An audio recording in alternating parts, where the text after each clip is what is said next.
vos projets de construction ou de rénovation. Soka Vitre manolotra anao ny vaovao. Soka Vitre, très sincèrement à votre service. Savy-ty ny option tianao amin'ny Blue Line TV amin'ny vidiny Blue Line TV safidy tsara indrindra manolotra anao ny vaovao. Blue Line TV safidy tsara indrindra. La couche molle fixe est beaucoup plus absorbante que les autres couches connues. Les couche molle fixe manolotra anao ny fampalalam-baovao. La 4G Batelma vous présente ny vaovao. Raha tianao hanaraka fivoaran'ny teknôlôjia hatrany ao an-tokantranonao ka mitady ny lafatra sy ny mora dia tongafa mitsidika ny magasin Vista ampitany Saint-Georges tsara lalàna. Magasin Vista manolotra anao ny fampalalam-baovao.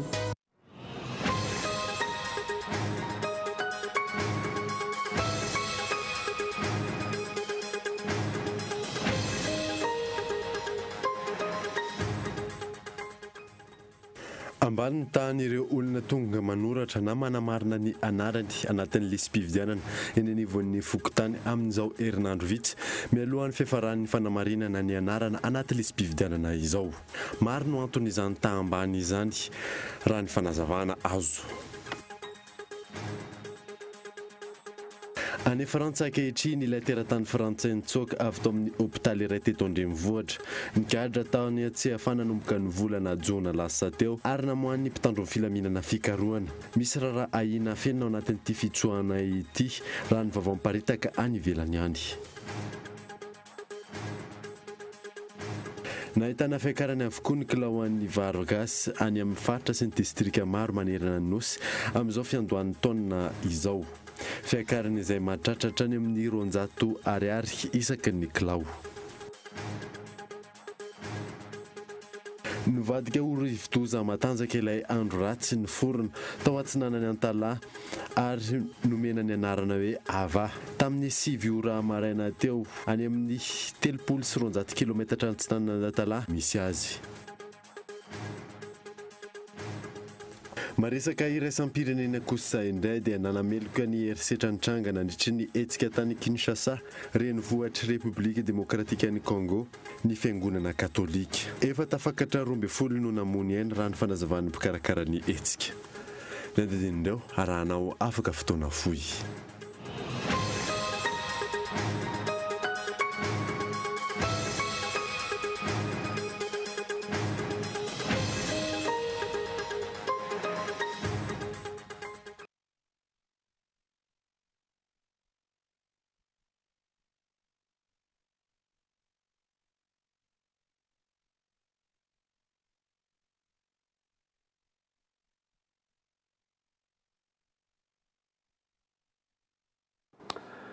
Finaritra tompoko lasy sy tompoko avy manasanao anaraka ny fampalalam-baovao Kolo TV hatramin'ny faranianana tsy tamin'ny fahatarana noho ny fanomanana fananomboantsika ny vaovao kosa indray dia ambany tany ireo olona tonga manoratra sy manamarina ny anarany ao anatin'ny lisam-pifidianana eny anivon'ny fokontany amin'izao herinandro vitsy mialohan'ny fiafaran'ny fanamarinana ny anarana ao anatin'ny lisam-pifidianana izay. Maro no mahatonga izany tany ambany izany raha ny fanazavana azo fanidiny io nasaina. Ny 2 Desambra teo no nisokatra ny fanoratana anarana sy ny fanamarinana ny anaran'ny olom-pirenena anatin'ny lisam-pifidianana eny anivon'ny fokontany raha ny 1 Janoary izao no hikatona. Raha ny fanadihadiana tao tamin'ity andro an'ity ambany ny tahapavitrian'ireo olona tonga manamarina ny anarany teny amin'ny biraom-pokotany hoy ireo sefo fokotany. Ny olona ety zany mpiasa tena daholo, ny ankamaroany 700 mpiasa tena dia tady ety hoe une fois izy andeha aty andeha hijery le liste eo zany dia efa very ny fotoanany dia une fois raha eo zany izy dia very eo nefa tokony olo eo dia tokony ampidi-bola aminy. Ny fanentanana aloha tena efa hoe be dia be ny natao fampiatsona ny olona hijery lisam-pifidianana efa ela izy eo raha tsy haiko efa firy fa ny olona zany tena tsy misy finiavana hijery an'izany mihitsy aloha ary tena hoe tsy misy olona tonga mijery lista zay mety rona raha eo ngamba. Ny rotorotom-piainana andavanandro ny tsy fampian'ny fanentanana ireo no isan'ny mahatonga hitan'ny olona manamarina ny anarany anatin'ny lisam-pifidianany ho ambany hoy kosa ny olom-pirenena. Ka ny anarany efa nosoratany elabe tany ka mbola rehefa akaiky tonga le fifidianana zay vao mitady le karam-pifidianana dia hoe amin'ny 31 janvier farany mbola tsy nahalala an'izay mbola hanamarina an'izay za mahatonana hoe hiverina anarantany sao dia mahasoa an'olombelona zay tsy maintsy mahasoa an'olombelona tsy maintsy fidy. Fanamarinana angamba mbola tsy dia nisy hoe organisation aloha zany nataoko manokana fa tsy haiko ny ao amin'ny fokontany fa mieritreritra ny anao.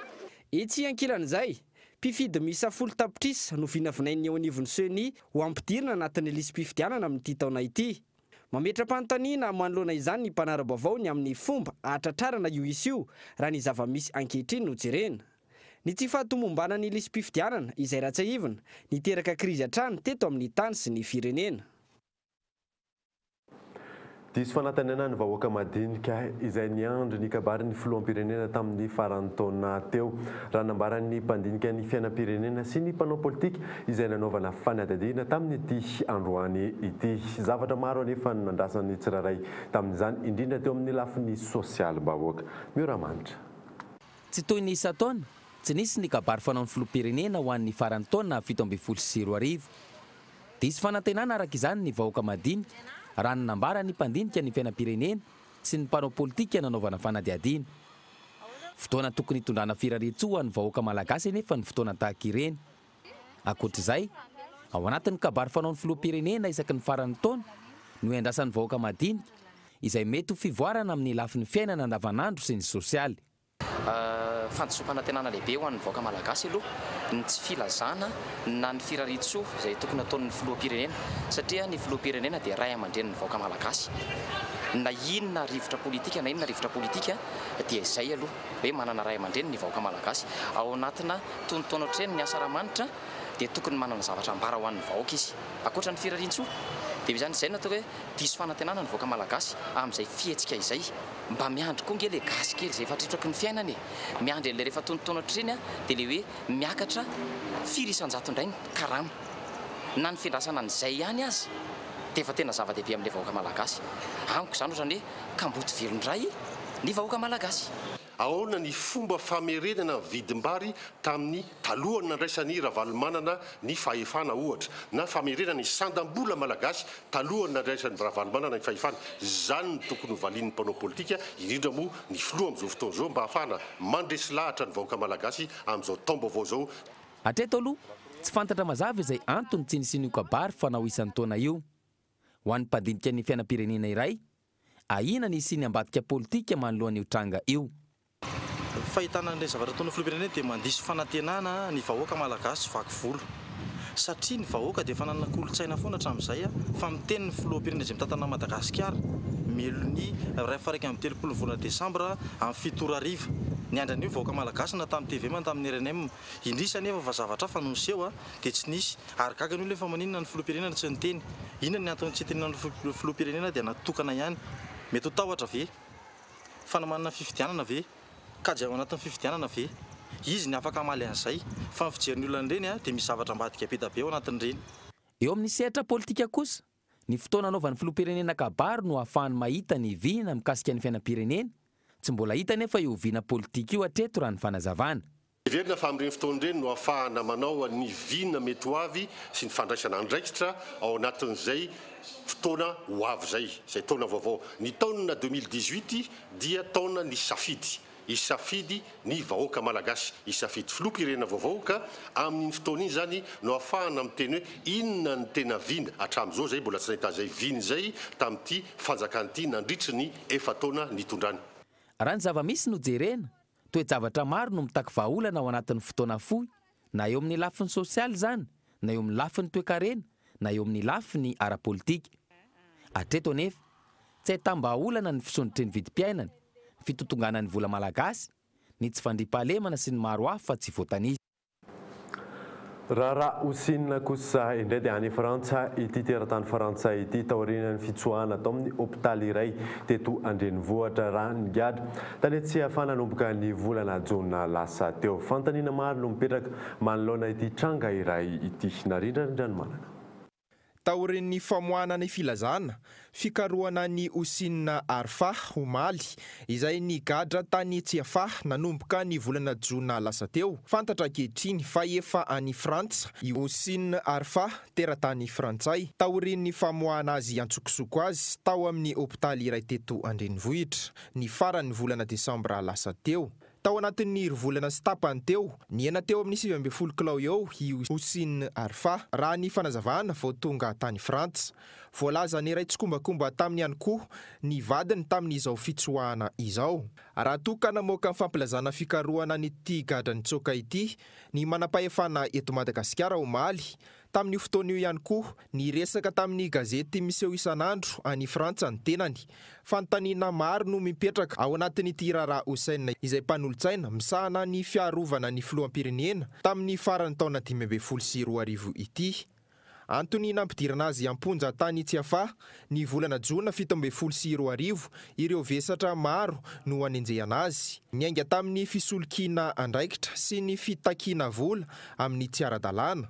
Miampy izay ny fikasana fakana ankeriny, fitazomana fitaovam-piadiana tsy ara-dalàna ary firaisana tsokombakomba amin'ny mpanao ratsy. Ireo no vesatra anenjehana azy ao amin'ny filazana fikarohana ny voaka omaly. Fikasana anampenambava azy ireo eloka ireo raha ny fanazavany hatrany tao anatin'ny gazety mpivoaka isan'andro any Frantsa. Inona ireo tsy ambara telo ainy mpitondra avoaka n'ity mpanolotsaina misahana ny fiarovana ny filoham-pirenena teo aloha ity? Inona no ambadiky ny fitsoahana?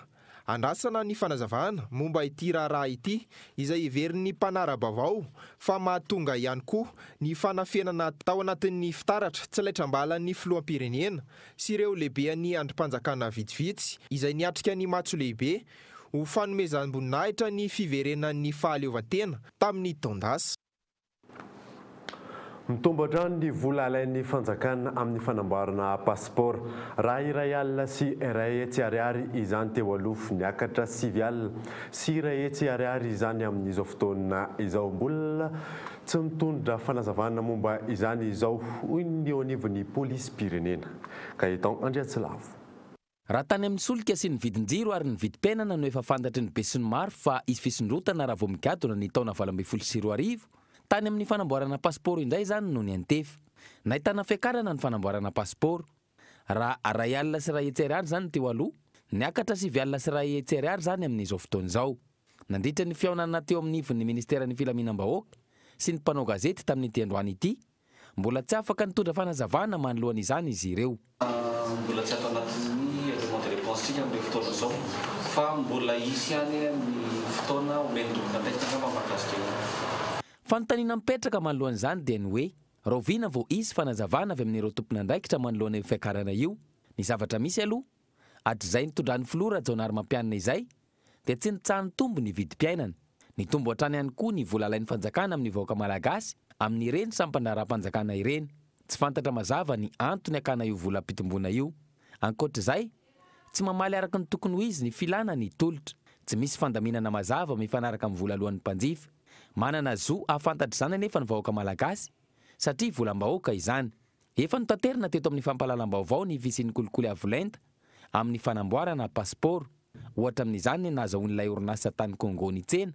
Raha $570 isaky ny passeport ny vola alohan'ny toerana, ny $520 amin'izany ihany no mirotsaka ao anatin'ny kitapom-bola mpanjakana Congolais. Ankoatr'izay, tsy fantatra mazava ny fotoana nisy ny tolobida nataon'ny ministeran'ny atitany mikasika izany. Osika ny betsaka amin'ny fanovana ny permis ho biometrika tsy manaraka ny fenitra iraisam-pirenena.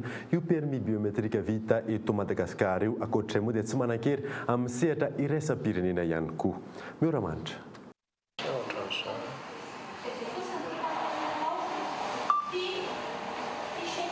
Araka izao hitantsika amin'ny sary izao, mamoaka ilay kody ny baoritra finosana fitaovana elektronika iray, anaovana fitsirihana amin'ny alalan'ny fitaovana natokana amin'izany.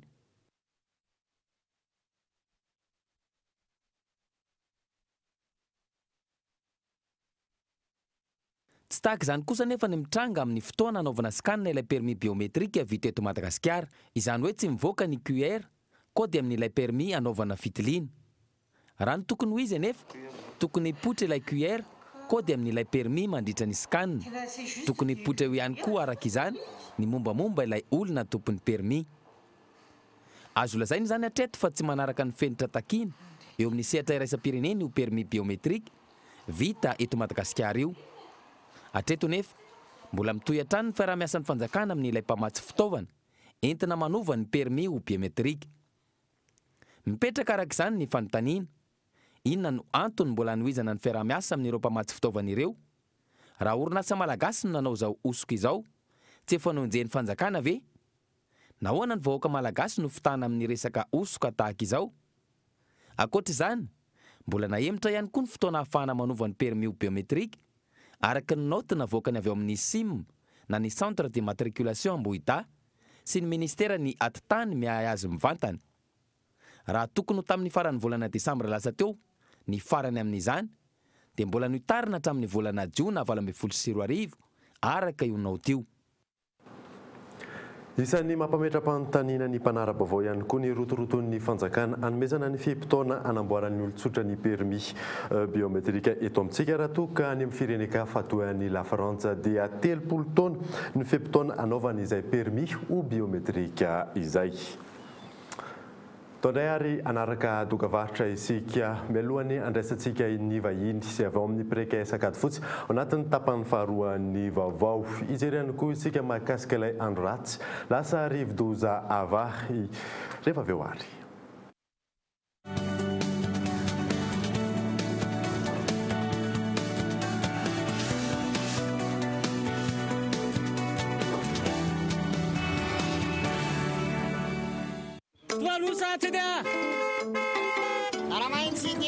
Ampiko hiakatra ao anaty taxi be ny olona manana fahasembanana ara-batana. Ho antsika sofera, tena leo mba mena toerana voatokana foana ny mpivoaka sy ny zokiolona rehefa ao taxi be. Miala nosy, aleo miteny foana isaky ny ary mba ho fanampiana ny jambo. Manaja tompoka, mba raisy kely ty olona manana fahasembanana ara-tsainy ty sofera aloha fa sahirana izy ary. Ndao ifanampy, ndao ifanohana satria olona aloha vao manana fahasembanana.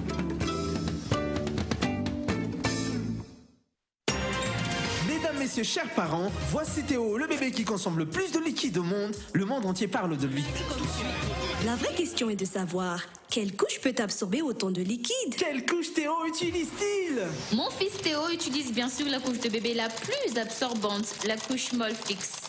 La couche molle fixe est beaucoup plus absorbante que les autres couches connues. Les bébés sont sous protection de jour comme de nuit, chaque jour de la semaine. Molle fixe, maman. Oltia, tele aneltia. Miss de sani même là befona. Nena tunami. Manaya, manarega tele na fela champation de sie. Ont, nena certo chemotherapeuta. Tele kun cer foot. Teteli champi.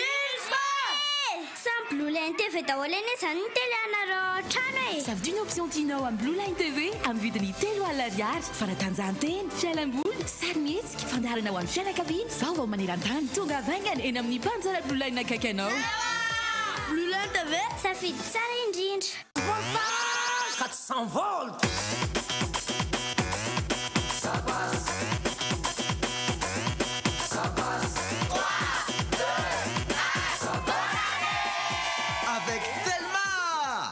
Telma, Safid numéro 1 malagasy.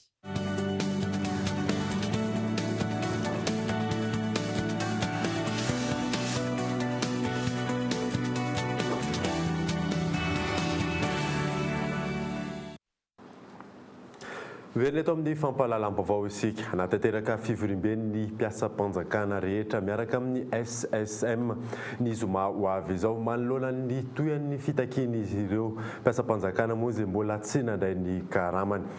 Manahy ny fisian'ny fanodikodinana vola amin'ny ity raha ity ihany koa ny SSM. Fanedimy antarandrianaivo. Manoloana ny tsy fahazon'ny ankamaroan'ny mpiasam-panjakana karamany anatanteraka fivoriam-be ny Antaninarenina ny zoma ho avy izao ny mpiasam-panjakana rehetra na ireo efa nahazo ny karamany na ireo tsy mbola miaraka amin'ny sendikany mpiasa. Aorian'izay kosa no fantatra ny hetsika ataon'izy ireo hitakiana izany. Manay ny sy ny fanodikodinana ny vola natokana handoavana izany ny sendikany mpiasam-panjakana.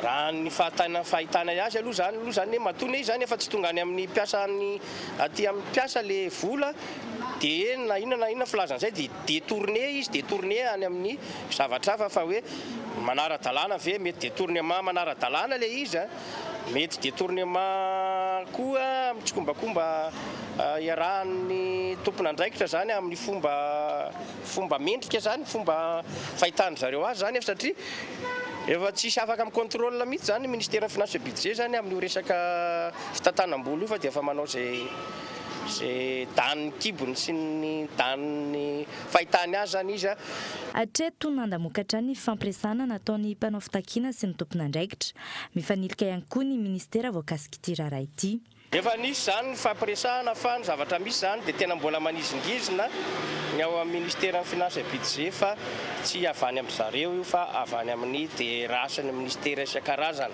izay nefa mahita fa tsy avany amin'ny DRH ministère izy io satria na ny ao anatin'ny DRH raha misy tapaka karama ny secrétaire général tapaka karama ny membre ny cabinet tapaka karama ny olona manao saisie ny resaka liste ny fonctionnaire io raha misy tapaka karama dikan'izay zany tsy afa-ty amin'ny DRH io fa misy zavatra tsy mirindra zany ao dia misy zavatra tsy milamina misy zavatra tsy fahaizana manao zavatra misy tsy fitsonjovana koa zany ny maha-olombelona na ny humanisation an'ilay zavatra izay atao zany fa dia ohatrany hoe maika atao alohan'ny farany taona ao anatin'ny krismasy fotsiny le izy ny mpiasam-panjakana ny ambanivohitra no maro indrindra amin'ireo tsy mbola nahazo karama ireo tsy mitombina ihany koa ny filazana fa fanadiovana no antony tsy fandoavana izany hoy ity sekretera jeneralny SSMT raha ny eo anivon'ny ministera ny vola sy ny teti-bola manokana ohatra miisa manodidina ny 10 ny taleo anivon'ny ity sehampanjakana ity saingy mampametra-pantaniana ny isandreo am-perinasa marina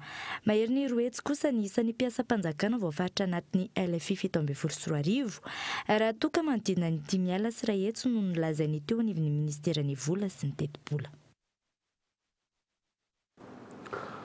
vao miandony taona 24 ho avy ny maitso ahitra nahitana fiakarany avokoa ny kilao an'ny Vargasy any amin'ny faritra sy ireo distrika maro manerana ny nosy fiakarany izay mahatratratra any amin'ny 200 ariary isaky ny kilao Fezora Faly atao anatin'ny fiandohan'ny fiatrehana ny maitsoahitra na ny période de soudure faritra maro manerana ny Madagasikara no efa nahitana fiakaran'ny vidim-bary tato anatin'ny herinandro voakasika izany fiakarana izany avokoa na ny vary avy eto an-toerana na ny vary nafarany ny vidin'ny vary gasy ohatra 304 ariary ny kilao raha toa ka 204 ariary no anjifany ny mpon'ny Tomasina azy teo aloha raha ny vaovao ray avy any Tomasina tato anatin'ny herinandro no nahitana io fisondrotana 100 ariary isaky ny kilao io ny ao sambava ihany koa izay mananika ny 3 ariary ny kilaon'ny vary gasy raha toa ka 204 ariary no nanjifana ny iray kilao herinandro lasa izay isan'ireo nahitana fiakarana ihany koa raha nitatitra ny sehatra fanaraha-mason'ny vary na ny observatoire Turie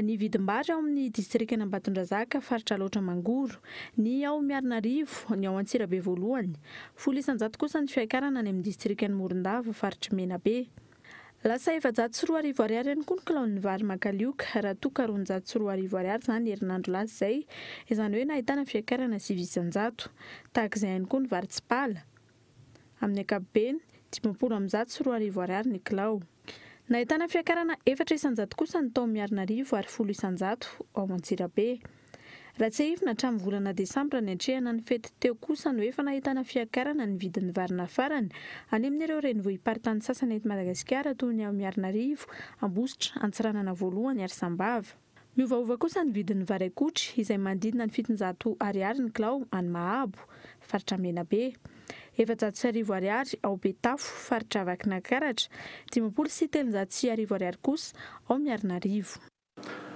mandray vahiny izay ny sampana fampalalam-baovao amin'ity alina ity tsy zany fandriamatoa Radanoara Julien izay tompony andraikitra venivony pré-KS ankady fotsy miarabanao tonga soa eto amin'ny fampalalam-baovao sady manatitra ny araba moa tratran'ity taona vaovao ity araka izany vaovao ny taona misy ve ny tolotra vaovao na fidirana vaovao avy aminareo amin'ny pré-KS ankady fotsy ao izahay eto amin'ny pré-KS ankady fotsy moa zany dia mbola faly miaraba antsika tsirarisa tokantrano ary mirary ny soa rehetra amin'ity taona 2024 ity araka ny fantatra ny besomaro moa ny prekaisakady fotsy zany dia manomana concours administratif mba hidirana ho mpiasam-panjakana ka nitolotra misy zany zao dia ny faradoboka amin'ny greffier zany ka nataizany misy anao na ny anaranao dia misy zavatra hafa vaovao ihany atolotry ny précaissé anao na dia matière fotsiny ary izy io faradoboka amin'ny greffier io zany zay atolotry ny précaissé akady fotsy dia manomboka amin'ny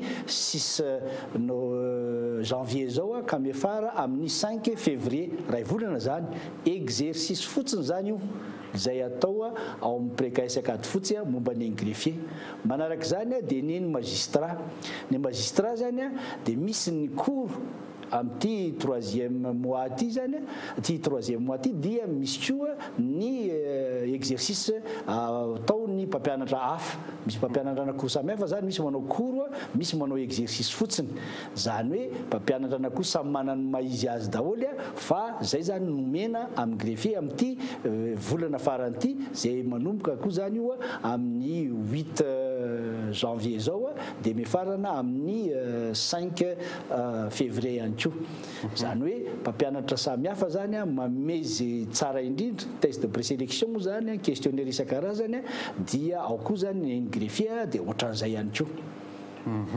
eo amin'le fanadinana ave zany misy étape ataon'ny mpiadina ao anatin'izy io dia misy ve ny fanampinareo anatin'izy misy zany dingana anankiroa zao ny greffier misy zany moa le test de présélection dia rehefa manomboka amin'ny 7 février io ka raha afaka amin'io anao zay vao manao écrit manao français zany dia malagasy dia dactylo ka eo indrindra izay zany zao dia miantso ny rehetra koa amin'ny greffier zay te anaraka dactylo aminay satria misy zany nikorona dactylo koa zany akoatran'ireo zay exercice omena ireo zany amin'ny orinan'ny test de présélection zany hoe manomboka io zany 10 février ka hatramin'ny 15 mars satria any amin'ny 19 mars any zany ny écrit manomboka ka raha ohatra ianao va mieritreritra fa tokony afaka le test de présélection dia manomana écrit dia tsara dia efa manomboka dia an'izao zany manomboka amin'ny 10 février ny dactylo zany omen'ny précaissé ho an'izay mpiadina greffier ka vonona ny anao an'izany ka hiatrika ny écrit ina moa zany tena mampiavaka anareo satria maro any ny hoe milaza fa mampianatra eto amintsika eto inona tena mampiavaka ny hoe précaissé akady fotsy ny mampiavaka amin'ny précaissé akady fotsy dia voalohany aloha ny fahaiza mpampianatra zay efa manana expérience be dia be ary sady théoricien zany ny praticien dia faharoa dia le mpampianatra samihafa zany amin'ny matière anankiray mety misy roa mety misy telo dia ny greffier zao dia efa matière anankiray français dia mba anankitelo mpampianatra zany anankiray dia ohatran'izany koa ny amin'ny matière maromaro ao amin'ny magistrat le lazaiko teo hoe misy cours théorique zany ampimen'ny mpampianatra hafa dia misy ny pratique fotsiny zao cas pratique sy ohatran'izany dia mpampianatra hafa ihany koa zany manao azy aiza vai zany tena misy anareo dia ahoana ny azahoana anareo satria enitsika teo hoe précaissé akady fotsy aiza vai zany akady fotsy eo akady fotsy zany eo ambanin'ny shell zany dia eo akaiky ny centre de santé manampisoa fanila azy eo mihitsy na 10 metatra ambonin'ny hectare dia hôpital pharmacie koa zany eo akady fotsy daholo zany rehetra zany ny téléphone azahoananay zany dia ny 033 85 788 55 033 85 788 55 na 034 50 012 05 034 50 012 05 fanomboan'ny taontsika ty taona 2024 ahoana kosa raha iresadresakely tsika nijery todika ny taona 2024 iny teo amin'ny hoe ny fahafahan'ny tanin'ny ankizy afaka tamin'ny fanadinana sy ny vinanareo amin'ny précaissé akady zay zany zao raha tena manao hoe jery akapobeny dia eo amin'ny 5 isanjato eo zany ny afaka atao amin'ny précaissé akoatran'izay reo major isaky ny concours natao hatramin'izay dia namoaka major foana ny précaissé ary tsorinety fa izay zao anisan'le nanao ny inspecteur d'état iny koa mampalahelo fa tokony efa nandeha zao fa herintaona lasa zay dia noho ny zavatra maro samihafa any ananiny dia mijanona iny amin'izao fotoana zao fa namoaka olona maromaro koa zany zay tao amin'ny inspecteur d'état zay tena hoe mpiasam-panjakana ambony indrindra eto Madagasikara zany dia maromaro mivoaka tao dia amin'ity 2018 ity zany dia mianateny zay anatsara bebe kokoa ny vokatra zay nisy hatramin'izay zany hoe eo amin'ny lafin'ny fampianarana eo amin'ny lafin'ny mpampianatra sy eo amin'ny lafin'izay tolotra hafa matiera menay ny mpianatra ankasitrany ao vahiny teto amin'ny sampana fampalalam-baovao dia misaotra indrindra topoka dia misaotra ny mpiaino any keo ny anoisantsika ny vaovao kosa indray dia tsy tahaka ny isam-bolana nandritry ny taona 17 androany fahatelo ny volana janoary tsy mbola nihetsika ny vidin'ny solika raha ny fanadadinana natao dia misy ny fifampiresahana eo amin'ireo mpanjara solika eto Madagasikara ary io fifampiresahana io ny ametra ny vidin-tsolika fanadiny Michela Ranarjona Efapolo sy valonjato sy 3 ariary ny litatry ny essence sy 10 ariary ny litatry ny gazoil ary 7 sy 3 ariary ny litatry ny pétrole tsy nihetsika hatreto ny vidin-tsolika raha toa ka saika isam-bolana ny fiakaran'izany tamin'ny taon-dasa tsy fihetsehan'ny vidiny izay mampanahiandra ny zava-misy amin'izao raha ny fanadihadiana misy ny fifampiresahana eo amin'ny fanjakana sy ny mpanjara ary any amin'ny farany volana no fantatra ny akon'izay raha ny fanazavana no meny ireo tompona ndraikitra avy eo amin'ny OMH ana office malgache de l'hydrocarbure azo tamin'ny Antso Tarby mbola iova ao anatin'ny fotoana tsy voafaritra izay vidin-tsolika izay. Mbola tsy fantatra mety misy augmentation ihany atsoaty.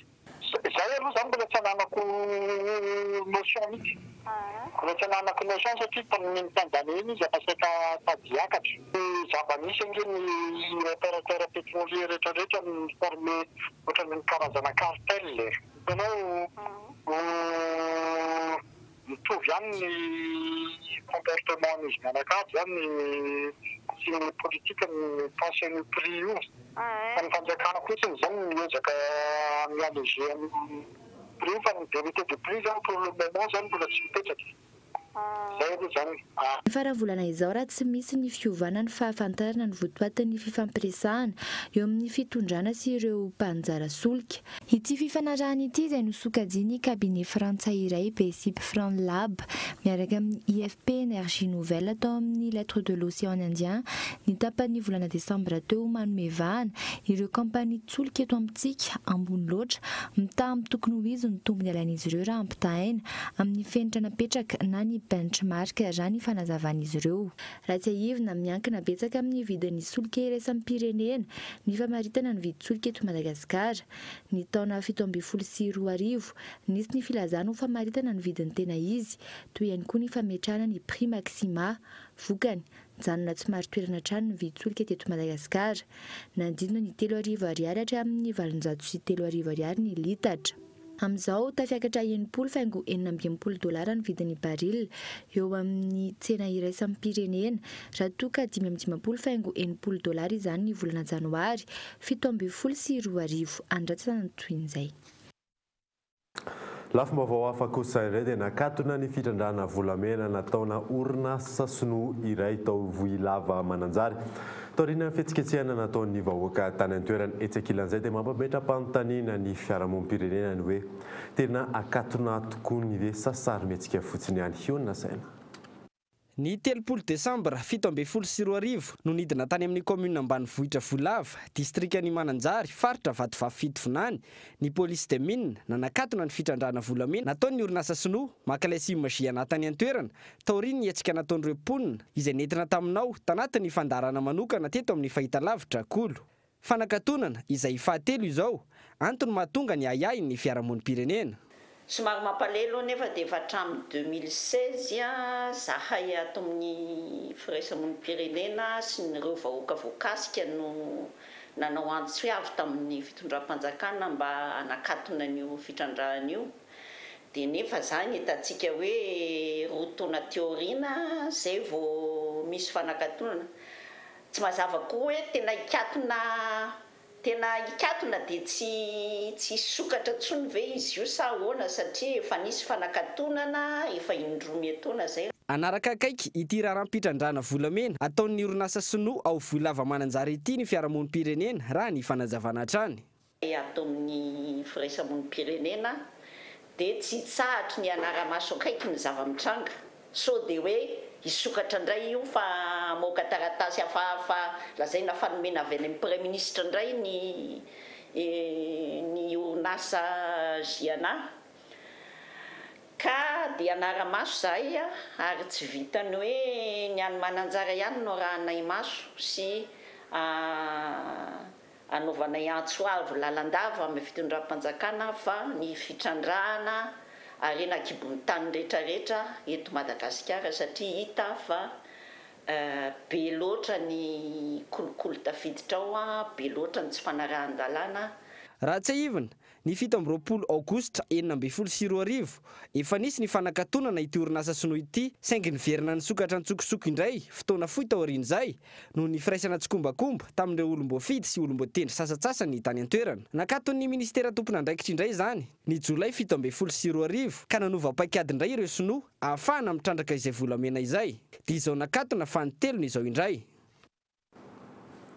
Nivadika ho rivo-doza matanjaka ilay andro ratsy niforona tao Antsinanana Antala ary nomena ny anarana hoe Ava. Tamin'ny 7 ora teo any amin'ny 320 kilometatra Antsinanana Antala no misy azy. Miantarandriana evo. Tamin'ny 7 ora maraina teo no nivadika ho rivo-doza ary nahazo anarana Ava ilay andro ratsy niforona ao Antsinanana Antala. Mandidina ny 20 kilometatra isan'ora ny rivotra entiny ary tafiotra 500 kilometatra isan'ora. 10 kilometatra isan'ora ny fianganam-pandeha mizotra ny atsimo andrefanosy. Araka ny vinavina, itombo heriatrany ity andro ratsy ity mialohan'ny idiran'ny an-tanety. Vinavinaina miditra eto Varatra Tamatavy izy amin'ny zoma maraina, zoma vao maraina be. Dia mamakivaky ny Tomasina 2, Briqueville, dia Moramanga, dia vinavinaina aloha izy hatreto hivoaka any amin'ny faritra Fitonany raha amin'ny prévision androany. Ireto avy kosa ireo mahazo fepetra fanairana dia ny fana alerte verte zany dia ny district Antala dia région anakefatra dia ny région any Antsinanana, ny région Lanjorofo, région Laotramangoro ary ny région Vatovavy Fitovonany. Izay ro anatin'ny 3 andro dia miandry izay orana somary betsaka izay zany saky manerana indrindra ny tapany avaratra hatreo amin'ny faritra fianarantsoa ny miakatra zany tongatrany Antsiranana any dia saky mbola azo orana hatrany tsika zany. Ho an'ny voatany moa dia orana no mety hoentiny zany amin'izao fotoana izao satria efa mahapakany amin'ny saika manerana ao sy ny andian-drona hoentiny manaraka amin'izany. Hatreto sokajy ambany indrindra amin'ny sokajy rivo-doza Ava. Na izany aza ahina ho betsaka ny fiantraikany amin'ny faritra voakasika indrindra. Raha ho amin'ny heriny aloha dia efa misy ihany ny dégâts fa dia ho hitantsika io zany mety zavatra hoentiny zany amin'izao fotoana izao.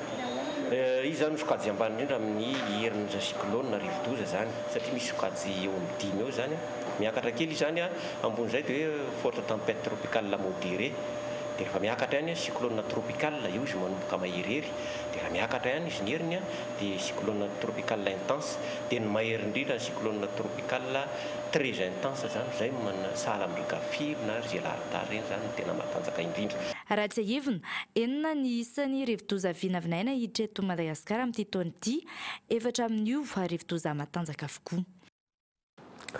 Maresaka iraisam-pirenena kosa indray dia nanameloka ny herisetra ny tranga nandritra ny hetsika tany Kinshasa renivohitry Repoblika Demokratika ny Congo ny fiangonana katolika. Tsy mbola nisy ny isa mazava navoakan'ny polisy raha efa tafakatra 12 no namony ainy raha ny fanazavana karakaran'ny hetsika fanadina amin'ny sariny France 24. Roa andro tao aorian'ny hetsika nitanterahany fiangonana katolika tany Kinshasa, Repoblika Demokratika ny Congo, naneho ny heviny ny archevêque any Kinshasa. Manameloka ny fihetsika ireo mpitandro ny filaminana izay tokony aro ny vahoaka ny toerana ity mpitondra ny fiangonana katolika any Repoblika Demokratika ny Congo ity. Nanamafy ny fanatanterahana izany hetsika ampilaminana izany ny komite laïque izay nandrindra ny hetsika ny alady lasa teo. Hetsika izay mitaky ny fialan'ny flou amin'ny toerany noho ny tsy fahaiza-mitantana sy ny fitakiana ny firosoana tamin'ny fifidianana tamin'ny taona 2024. Tsy fanajan'ny fitondrana Kabila ireo fifanarahana eo amin'ny fifidianana izay tokony aroso any Repoblika Demokratika ny Congo izay niafara tamin'ny fifandonana. Misy 12 ireo namony ainy raha ny fanazavan'ny fikarakarany hetsika ary manodidina ny 5 kosa izany raha ny voalazan'ny polisy. Misy fito amin'ny fitopolo ireo mpanao fihetsiketsehana voantso any Kinshasa raha ny tatry ny polisy any Repoblika ny Demokratika ny Congo. Alohan'ny sarana taverina aminao rehefa vaonsongadana tamin'ity alina ity. Ambany tahan'ireo olona tonga manoratra na manamarina ny anarany ao anatin'ny lisam-pifidianana eny anivon'ny Fokotany amin'izao herinandro vitsy mialohan'ny fiafaran'ny fanamarinana ny anarana anatin'ny lisam-pifidianana izao.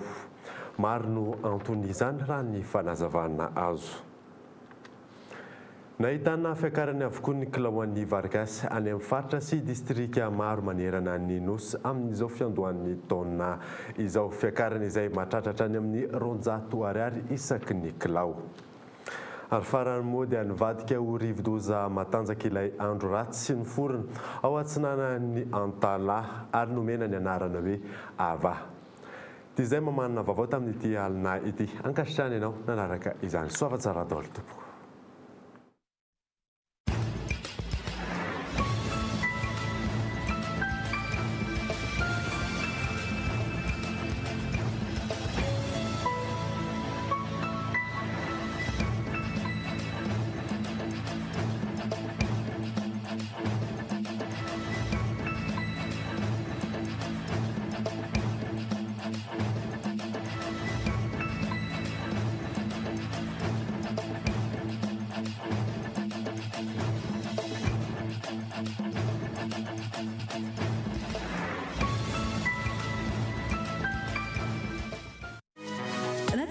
Fivoaran'ny teknolojia hatrany ao an-tokantranonao ka mitadiny lafatra sy ny mora dia tonga afa mitsidika ny magasin Vista ampitany Saint-Georges tsara lalàna. Narahinao teo ny vaovao niaraka tamin'ny magasin Vista. La 4G by Telma vous a présenté Ni vaovao.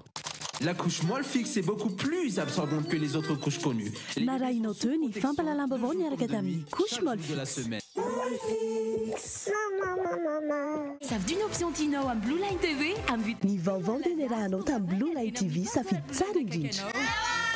Blue Line TV safidy tsara indrindra. Pour tous vos projets de construction ou de rénovation. Narahinao teo ny fampalalam-baovao niaraka tamin'ny Soka Vitre. Soka Vitre, très sincèrement à votre service.